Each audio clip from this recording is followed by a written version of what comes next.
Hello, it's Ryan from 2minutetennis.net, and in this video, I'm going to show you how to hit a topspin forehand from beginning to end.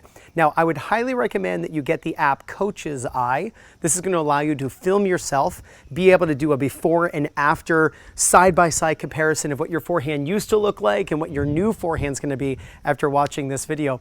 But it's really important that you're filming yourself knowing what you look like so you can make the necessary changes and celebrate the successes when you do make one of those changes. So I've got the Topspin Pro, an absolutely incredible product. I'm going to be here on my back patio demonstrating this video for you. And this product will give you the confidence you're looking for because it's going to teach you how to hit topspin and give you really the feeling of how to hit topspin. I am an affiliate. You can check out my affiliate link in the description below. So I'm going to demonstrate the 6 forehand checkpoints, and then we're going to go over them in more detail. So this is checkpoint number 1, which is the ready position. Checkpoint number 2, which is the unit turn. Checkpoint 3, the drop. Checkpoint 4, the contact. Checkpoint 5, the extension. And then checkpoint 6, the finish. Those 6 checkpoints are really going to be your pathway to success in making the changes you need in order to hit better forehands, hit more accurate forehands, and have more power and really have more fun on the court. So the first thing, the ready position. I watch coaches online and they talk about how the ready position should be relaxed and nice and easy. If you're struggling with your forehand, I actually want you to take a completely different approach. And I want you to have a more, not rigid, but more structured ready position. I think that's the best word for it. You'll see my elbows are out away from my body. My racket is up in front of me, and my elbows are also in front of my shoulders. So I don't want my elbows back, but I actually want my elbows out. But a real key here is imagine you've got tennis balls in your armpits. Lift your elbows, and you could do that. Lift your elbows until the balls fall out. Get your elbows out away from you because it's going to help with the turn on the backhand, and it's going to help with the turn on the forehand. I'll explain that in a second. So you should be on your toes. You're going to split step as your opponent strikes the ball, and really the timing, the proper timing of that is to actually be in the air as your opponent makes contact so that you land just after they hit the ball. Now, I personally wait in the forehand grip, and I recommend that my students wait in the forehand grip. Once you have a great ready position, like this is a starting position, you'll see people and they're playing like this and they're looking around, their rackets down. That's not a ready position. That's a starting position, and it's certainly a waiting position, but it's not a ready position. Racket up in front of you, elbows out. When you see the ball come to your forehand, that's when we get to checkpoint number 2, which is called the unit turn. The unit turn is when you're going to turn, taking the racket back with both hands. You'll remember in the ready position, we had our elbows out. So from the side, the ready position is here, and then the unit turn looks like this. You can notice my elbow is out away from my body. When your elbow is out, that's what helps checkpoint number 3 to be correct. See, each checkpoint's job is to help the next checkpoint be correct, and ultimately from contact all the way to the finish. So each one is kind of like a domino. Each domino's job is to knock over the next domino. It's the same idea. When you turn and you see that ball come to you on your forehand side, you're going to turn with both hands on the racket. You'll notice my chin is on my front shoulder because my head's going to be tracking the ball as I make this unit turn away from the court. Now, depending on the height of contact, you might want to set up for a different stance. A lot of players, in previous videos, they'll notice that I'm demonstrating where like I'm completely sideways to the court. Well, that's typically because I'm hitting a lower ball. If you're hitting a ball up here, you might even want to get into an open stance on this shot. But don't worry about that on the unit turn. Just get your body sideways, and then as the ball approaches, then you can get into a semi-open or a closed stance. But really the unit turn can really be the same for all shots coming in. You'll see that my non-hitting hand, my left hand, has gone past my head. So I'm not letting go and then doing this, but rather I'm turning and my left hand is staying on the racket. That's going to show the back of my front shoulder to my opponent. If you're my opponent, it's the same thing here. I'm going to turn and you can actually see the back of my front shoulder. That's where my shoulders are going to turn a little more than my hips, and I truly get that coil that's going to help me uncoil later on in the swing. So as soon as you see the ball come to you, turn with both hands on the racket. Now, I'm a two-handed backhand hitter, So my ready position is both hands on the grip. And then when the ball comes to my forehand, I slide the left hand up to the throat of the racket. I turn, I'm coiled, and then I'm going to move around into position to be able to strike the ball correctly. It's called probing. I probe around, I try to find where I should be in order to hit the ball. Now, checkpoint number 3 is the drop, and I don't call it the racket drop only, it's called the drop because you want to drop your body along with the racket. We want to get the body and help bend the knees to help the racket get below contact. See, I want to swing up the back of the ball. I want to be able to hit topspin on the ball and get the ball spinning. Ball goes up. Tennis is a lifting game. We want to hit the ball up over the net, and the spin helps bring the ball back down. Well, you don't want to just drop your arm by itself. Back elbow's up. You can see my left hand is still on the racket. Chin and shoulder are touching because I'm looking at you as the ball comes in. And then as I'm ready to drop the racket and hit, I'm going to drop my body along with my racket. That's going to help me use my legs to press up as I'm hitting the ball, but also it's going to help me drop the racket down farther below the ball so that I can get low to high on my swing to get the necessary topspin on the ball. Now, one really important idea when you drop the racket is that you have to close your racket. This is on edge. We don't want the racket on edge in this situation. If you're a recreational player learning how to play tennis, you came across this video and you're like, I want to hit a better forehand. Well, if you drop the racket on its edge, what will happen at contact is your racket will be open if you don't do anything. Let me show you this from the side. If your racket is on edge in the back as it drops, meaning I could take a coin and place it on the edge, what then occurs at contact is my racket's wide open. Well, players only do that for a little bit. And then what they learn is, you know what? Instead of having my racket open, I'm going to turn the racket to try to get it square. Yeah, that'll work. And then they have this feeling of rolling over the ball for topspin, which is impossible. You can't. But what they're feeling is this move. And that makes you inconsistent because very quickly, in a very short amount of time, your strings go from facing up to facing down. And the ability to time it perfectly with your strings facing forward can be a frustrating endeavor. If you've been hitting forehands for a while and you kind of feel like you make this move as you hit the ball, you'll notice that every once in a while you hit an amazing shot. And then all the others are the ball goes too high or the ball goes too low. And you ask yourself, why can't I do that every time? And the answer is simple, because you can't. There's almost no way to turn the racket and to get it timed perfectly. What we want to do is close the racket in the back. Then there's nothing we have to figure out as we approach the ball. We just swing up to contact and our strings face forward without having to do anything. So you want to tilt the strings down in the back and then we swing up to checkpoint number 4. Now that's the contact. So from checkpoint 3, the drop, what starts to happen is we start to rotate our body as the racket gets close to the ground. You can see my body is going to start to rotate and then I'm going to swing up to the contact point, which is checkpoint number 4. Now let's check out a couple things here. One, my head is on the contact, so I don't want to be looking up like this. My head is looking down at the contact. Remember, my chin was on my front shoulder. Well, now my body starts to rotate from checkpoint 3 to checkpoint 4. I'm coming up with my legs.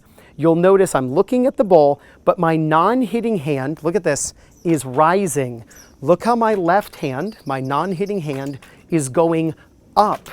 When you hit the ball on the forehand, I want you copying Azarenka. I want you copying Dominic Thiem. I want your non-hitting hand rising. I absolutely love the way Tommy Haas does this on his forehand. I'll show you from the back. Tommy Haas, when he's striking the ball, if you look at him from the back, you can see his left hand over his left shoulder. His left hand actually rises. Why is this important? Because it allows you to turn your hips. If you're a coach, you'll know exactly what I'm talking about here. If you're a coach, you've seen this. And if you're a player and you feel this, where you hit the ball and your arms cross. You ever seen somebody do that? Where they hit the ball and it almost looks like they're giving themselves a hug? The reason is because their non-hitting hand is dropping as the contact is made.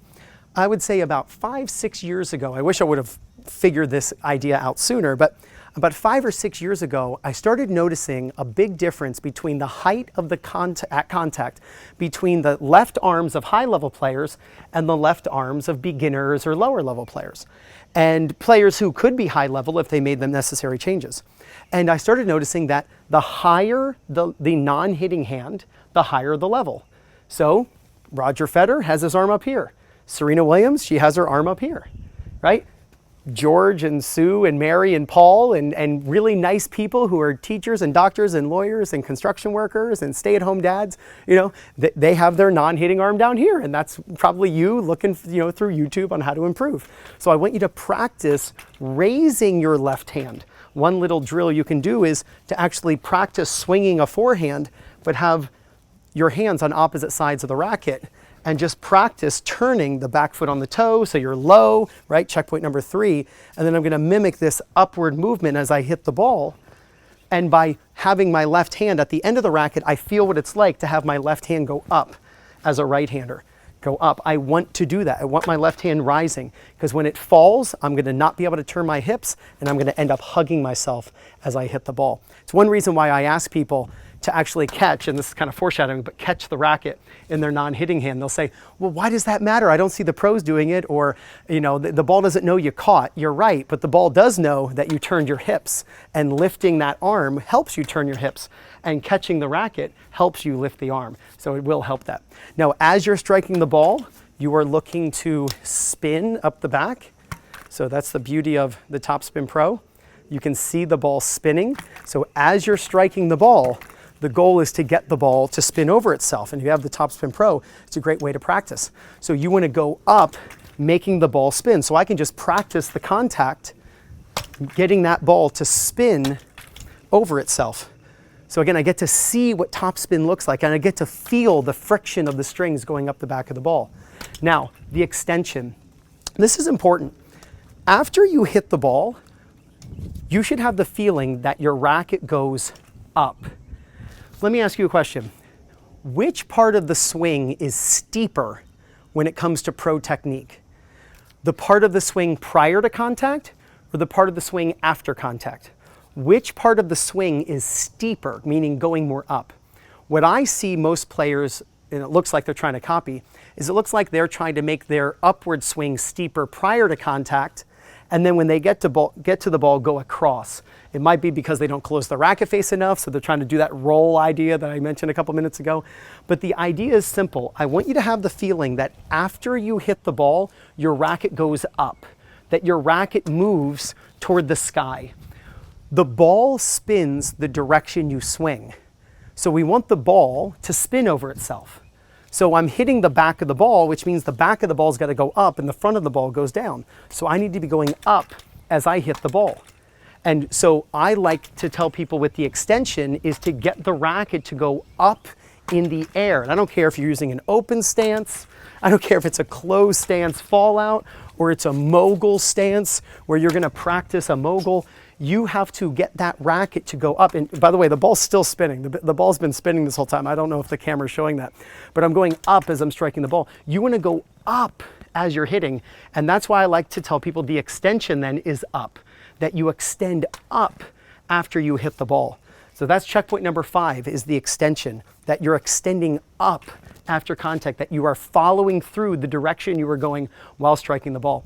And that changes based on the shot. Let's say you want to drive the ball. Well, if I'm going to drive the ball, I'm going to go more through and forward. Where if I'm going to spin it at someone's feet or hit a topspin lob, maybe the upward swing is more angled up. The upward amount will change, but the idea is simple. You want to be going up as you're striking the ball. And then the last idea is the finish, checkpoint number 6, where after the extension, you can let the racket relax a little bit, but you'll notice you can still see my armpits. When I'm done, my hands are higher than eye level and my armpits are exposed. This is a really key and important thing. You don't want your elbows down here. You want your elbows high. Notice all this space you can see through my arms. I'm catching the racket high. My chin is now on my back shoulder because you can see my head has stayed really still as I'm striking the ball. So let me just hit a couple balls and just watch me in all 4 directions. Just watch me use all 6 checkpoints. The ready position, unit turn, the drop, the contact, the extension, and the finish.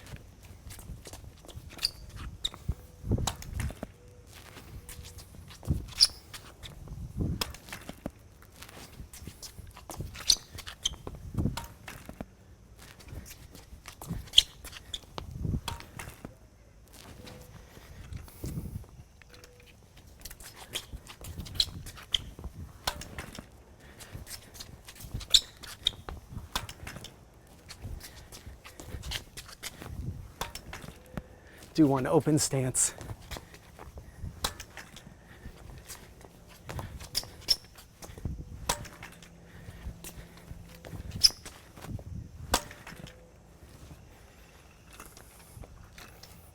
Do a closed stance fallout.